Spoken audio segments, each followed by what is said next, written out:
Joe Douglas is under some pressure in 2022. We'll talk about why on today's episode of the Locked On Jets podcast.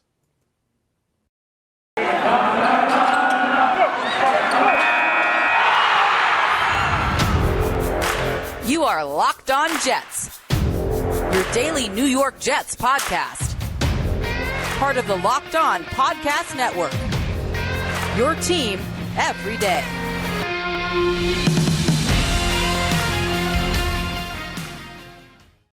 Welcome. This is the Locked On Jets podcast for Tuesday, February 8th, 2022. I'm your host, John B. from GangrenNation.com. And today our episode is brought to you by GetUpside. Download the free GetUpside app and use promo code TOUCHDOWN to get 25 cents per gallon or more cash back on your first tank.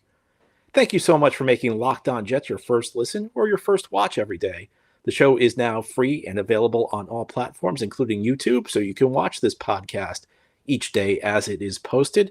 If you like what you see or hear, subscribe so you'll never miss an episode. And if you're on YouTube, give this episode a thumbs up so other Jets fans can find this podcast. Well, my fellow Jets fans, I think Joe Douglas, the general manager of the team, is under a bit of pressure heading into the 2022 season for the first time in his tenure. Now, technically, this is going to be his fourth year on the job, but in reality, he was not able to begin right when he first got the job. He was hired after the offseason was really over in 2019. Now, he made a few moves. He signed Ryan Khalil. He made a few trades involving late round picks, but he was not really able to get to work until the following year. And you could argue he was not even really able to make this his own team until 2021. But I think 2022 is a different story. I think Douglas is under a degree of pressure. Now, that does not mean he enters the season on the hot seat.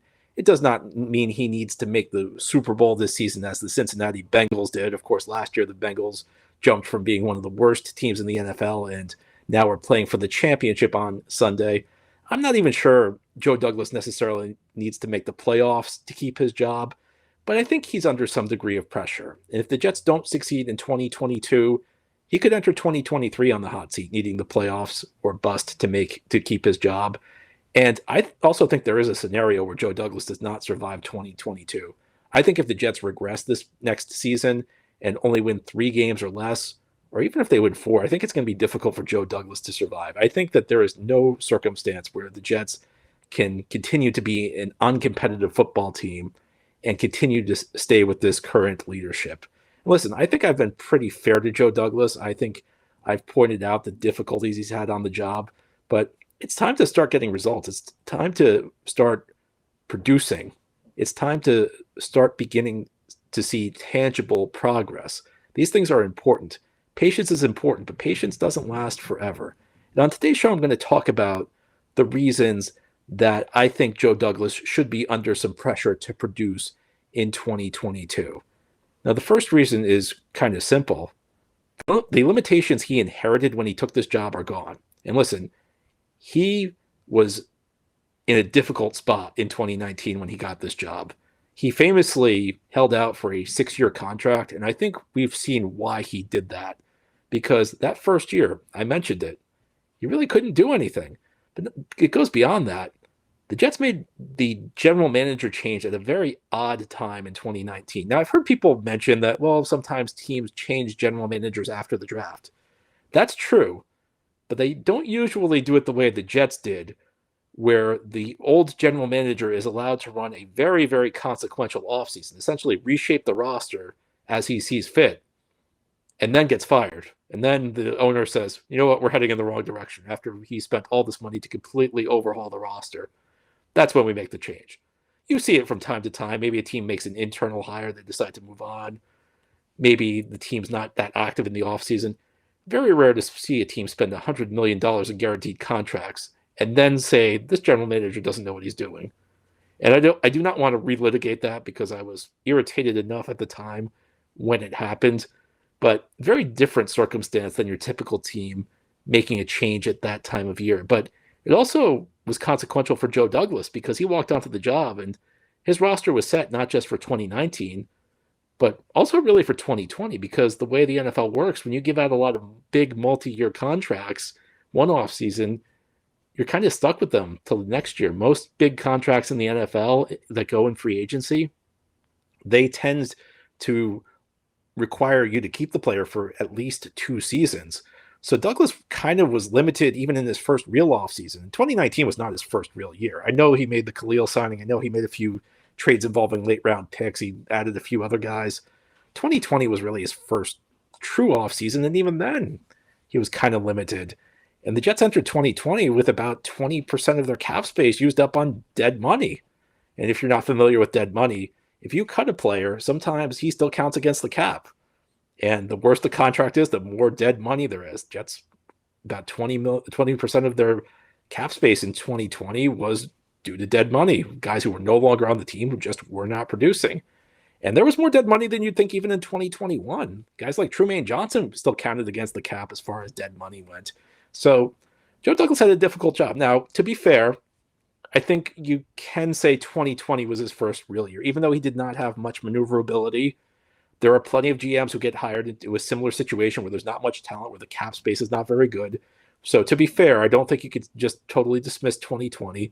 And Joe Douglas did have a draft class that year, but he also inherited a roster with pretty much no talent, no young talent, no talent in its prime.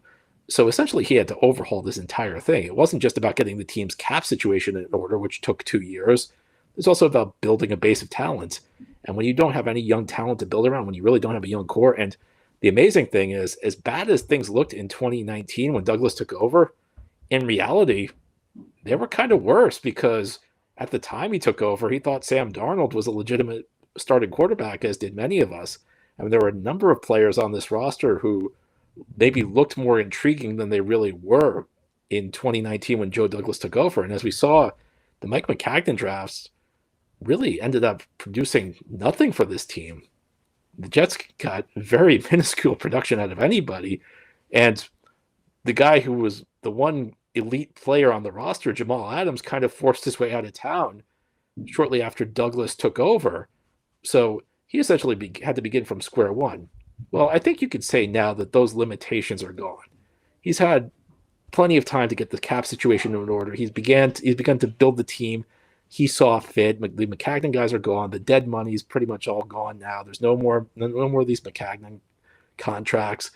And Douglas has had an opportunity to add some draft classes. So there are no more limitations. The limitations he had when he took this job are now gone. And that means he's got to be accountable for the results. I don't put 2020 on Joe Douglas. I don't think that's fair. But now 2022 absolutely is fair. And he's again, 2021 was kind of, I think, square one, building the roster up a little bit. I'm going to be patient, even though I think 4 wins was not good enough. 2022, we got to see vast improvement. But that's not the only reason that I think there should be pressure on Joe Douglas entering this next season, because beyond the limitations being gone, this is now officially his team, and I don't think there's any question about that. We'll talk about that ahead here on the Locked On Jets podcast on this Tuesday. Of course, the big game is almost here, Super Bowl 56 between the Rams and the Bengals, and BetOnline has you covered with more props, odds, and lines than ever before as football continues its march through the big game. BetOnline remains the best spot for all of your sports scores, podcasts, and news this offseason. And it's not just football. BetOnline has up-to-the-minute info on pro and college hoops, NHL, boxing, and UFC, along with live, real-time updates of current games. Don't wait to take advantage of all the new amazing offers available for the 2022 season at BetOnline, where the game starts. Joe Douglas is looking to rebuild the Jets roster with players who have upside. And I want to tell you about the GetUpside app. It's an incredible app everyone who buys gas needs to know about. My listeners are earning cash back for every gallon of gas every time they fill up. Just download the free GetUpside app in the App Store or Google Play right now and use promo code Touchdown for 25 cents per gallon or more on your first fill-up cash back. Don't pay full price at the pump anymore. Get cash back using GetUpside. Just download the app for free and use promo code Touchdown for 25 cents per gallon or more on your first tank. Some people who drive a lot are making as much as $200 or $300 a year in cash back, and there's no catch. The cash back gets added right to your account. You can cash out anytime to your bank account, PayPal, or an e-gift card for Amazon and other brands. Just download the free GetUpside app and use promo code Touchdown to get 25 cents per gallon or more cash back on your first tank. That's promo code Touchdown using the GetUpside app. Thanks again for making Locked On Jets your first listen or your first watch every day, as we are now on YouTube. So you can watch this podcast as it's posted every day, Monday through Friday. We talk about the New York Jets. And today I'm talking about why I think there's pressure on Joe Douglas in the 2022 season. Through his first few years, I think he's dealt with fairly little criticism. He was hired at the end of the offseason in 2019, so he really could not build that team. But beyond that, I think one of the best things that happened to Joe Douglas is he inherited a team with Adam Gase as his head coach, because when the team was bad those first couple of years, Gase was the guy who took all the criticism. And not unfairly, I would say. I think Gase did plenty to earn the criticism he received for the team's performance. But now I think all eyes have to be on Joe Douglas as he enters technically his fourth year, in reality his third, and the second where the Jets are building. Now, I go back to what I said last segment. You can't dismiss 2020. It's his third year. Plenty of GMs inherit bad situations, so let's call it his third year. But with that in mind, this is now Joe Douglas's team. You look through this roster, there are really only two players of significance who Joe Douglas is not responsible for being here. Those are C.J. Mosley and Quinnen Williams. Williams was Mike Maccagnan's final first-round pick. Mosley was a big contract Maccagnan gave out that the Jets have not been able to get out of yet for cap reasons. Mosley's going to be here one more year, and then I think something's going to have to give with his contract. But aside from that, you look across this roster, every player is either somebody Joe Douglas drafted, somebody Joe Douglas signed, or somebody Joe Douglas gave a contract extension to. So even the players he inherited from Mike Maccagnan who are still here, with the exceptions that I named, Joe Douglas decided to keep them by giving them a contract extension. So he can't look anywhere else right now. You know, I talked about how bad the roster was when he inherited it. Well, now this is Joe Douglas's roster. Now he owns the results. As bad as Mike Maccagnan was, there comes a point where you can't keep blaming Maccagnan for what's wrong here. And that's true of every GM. Listen, it was true of Maccagnan. Early in his tenure, there was a lot you could blame on John Idzik. We got to a certain point, though, where Idzik ceased to be responsible for the result. Now, I think Idzik maintained some degree of responsibility because his poor drafting resonated through the years. And on some level, Maccagnan will be to blame if the Jets don't succeed because his poor drafting comprised players who should be on their second contracts with the Jets in the prime of their careers. But you know something? You got to work around that. That's the reason you got the job, was to fix that if you're Joe Douglas. And beyond that, what I would say is we're past the point where the team can be really bad. You know, even last year when Joe Douglas had kind of turned over the roster, there still was a lot to build. So you have to get starting level players.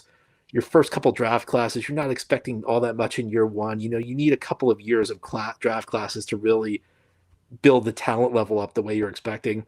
Well, heading into 2022, we're going to have 3 full draft classes of Joe Douglas players. The first class is entering year 3, where these guys should really be ready to take off. And that's looking a little shaky, if we're going to be honest. Now, there's still time for it. You know, Mekhi Becton comes back next year and solidifies the left tackle position. That class is not looking so terrible. I'm not saying it's looking great. And even at the time, I really questioned some of those 3rd and 4th round picks. I did not think the Jets got great value in those rounds when there was talent available, especially at the wide receiver position. And Denzel Mims, I've kind of given up on him as much as I love the pick at the time. But if Mekhi Becton comes back and plays as well as you're hoping, and you got Bryce Hall in the 5th round, all right, 2 starters. You know, Braden Mann, we'll see what you get out of him. But if Mann punts well next year, all right, 2 starters and a role player. And please don't tell me his punter's a starter. Please don't. Let's not go down that road.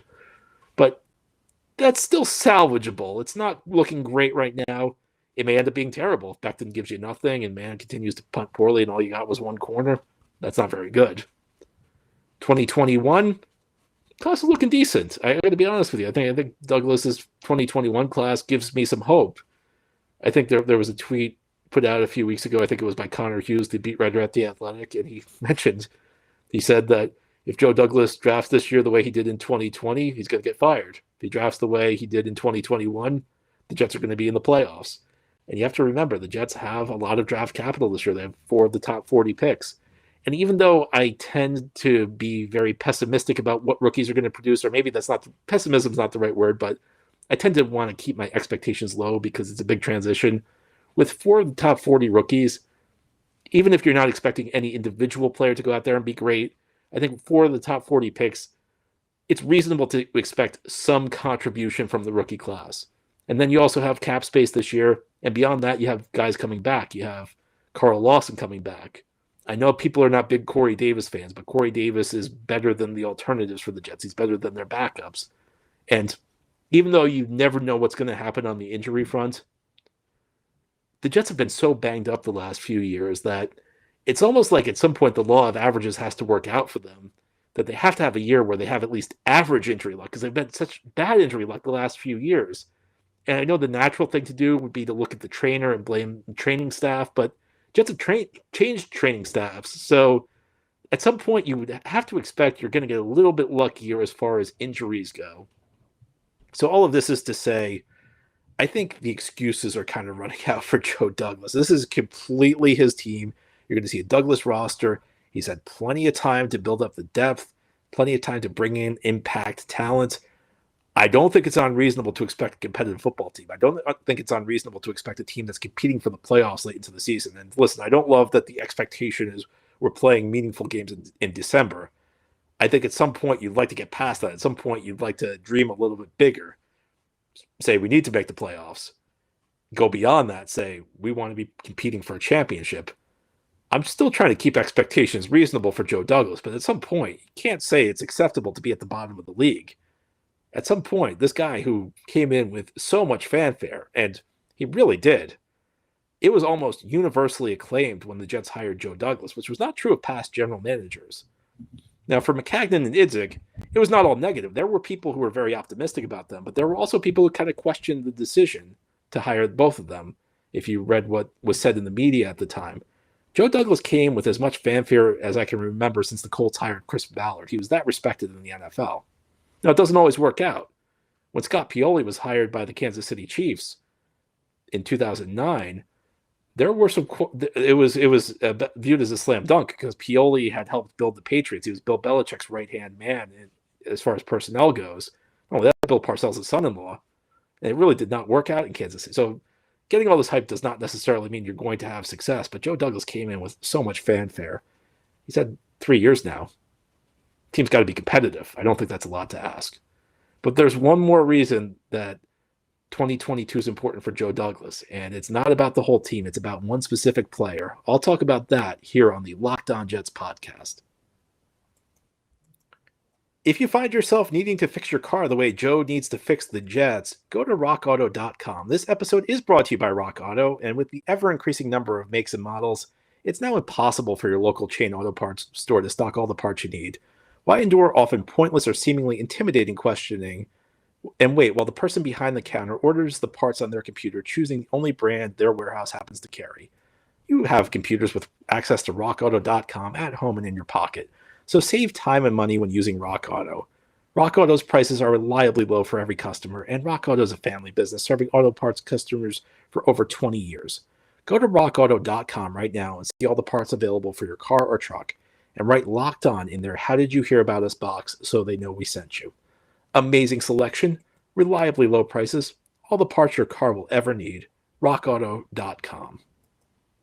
This is the Locked On Jets podcast on this Tuesday, talking about why Joe Douglas is under some pressure in 2022. Look, we're past the point where 4 wins and being at the bottom of the league is acceptable for the New York Jets.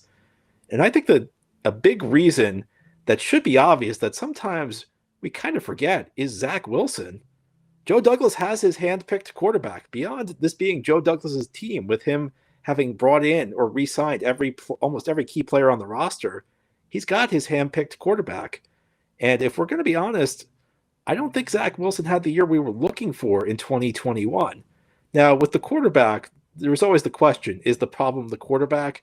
Is the problem the supporting cast? Or is it both? And that's a very relevant question. And it's an important question to answer as far as the quarterback goes when you're evaluating whether you should continue with a quarterback or move on. But the thing is, with the general manager, it doesn't really matter because the general manager is responsible for all of these things. So if Zach Wilson goes out there and has a great 2022, Jets are probably going to have a successful year. Joe Douglas is probably going to be the guy we're pretty happy with. Zach Wilson doesn't have a great 2022, though, if Zach Wilson doesn't really look like he's making progress, and listen, I'm not saying it's going to happen, so don't send me your hate mail. I'm rooting for Zach. I hope Zach does well. Not saying it's going to happen. I'm just throwing it out there hypothetically to explain why I think Joe is under some pressure. But if Zach doesn't have a great 2022, well, what are the options? Because maybe it's because Zach's not the quarterback we were hoping for. Well, that's kind of on Joe. Joe picked Zach. Is it because Zach doesn't have the right supporting cast? The team around him's not that good? Well, again, that's on Joe. So no matter what happens, if Zach doesn't have the kind of season we're looking for, there's no real excuse for Joe. And that's what it comes down to. And honestly, in the NFL, that's not that unusual. We don't talk about it that much, but at the end of the day, there's a very high correlation between the general manager's job security and the performance of the young quarterback. And in many cases, when you draft a quarterback early, you're kind of staking your job on him. Listen, it's not a direct one-to-one correlation. There are scenarios where Zach Wilson can look like a legitimate franchise quarterback, and Joe just has not supplied the pieces necessary to build the Jets into a winner. I guess, and this is unlikely, it is plausible that Zach can maybe not be the quarterback we're hoping for, but Joe does a good enough job with the rest of the team that you can live with it and you give him a chance to pick another quarterback. Again, I think that that's kind of unlikely, but in all honesty, if Zach Wilson succeeds, Joe Douglas is probably going to be a long-term general manager for the Jets.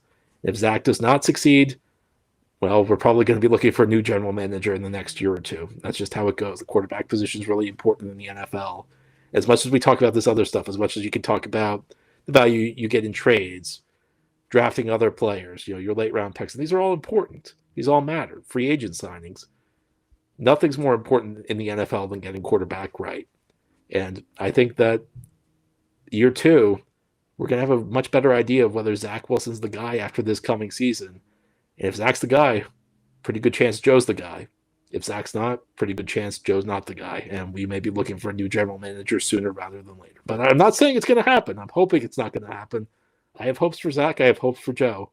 But I don't think there's any question that there's some degree of pressure this coming season. Anyway, that's all for today's episode. This has been the Locked On Jets podcast, part of the Locked On Podcast Network.